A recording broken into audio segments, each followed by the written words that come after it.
La misère du monde en plein cœur de la capitale. Paris, boulevard de la Chapelle, sous le métro aérien, des dizaines de tentes ont poussé comme des champignons.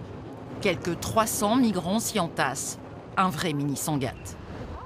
Parmi eux, Hassan, le jeune homme a fui son pays, le Soudan, pour arriver ici, il y a quelques jours.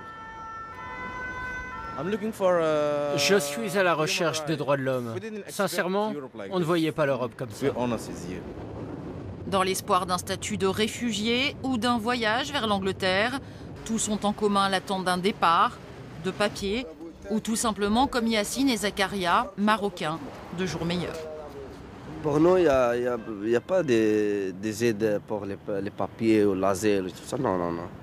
C'est pour les Érythréens, les Soudanais, les Libyens, Tchad, Mauritanie. Vous n'êtes pas réfugié politique? Ouais. Essentiellement en provenance d'Afrique, les migrants se sont multipliés ces dernières semaines et avec cette surpopulation, les problèmes sanitaires.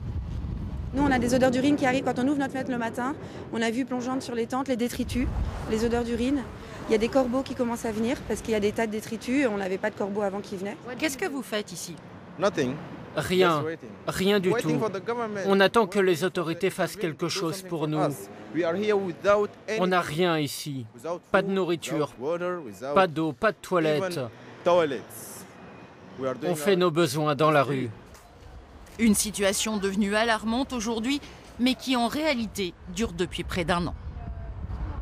À partir du moment où on le laisse durer aussi longtemps, au bout d'un moment, au-delà des personnes migrantes venues de la Corne de l'Afrique, se greffent des sans-domicile fixe parisiens, d'autres parcours migratoires. L'évacuation du camp est actée par la mairie de Paris, mais seulement si une solution d'hébergement est trouvée pour tous les migrants.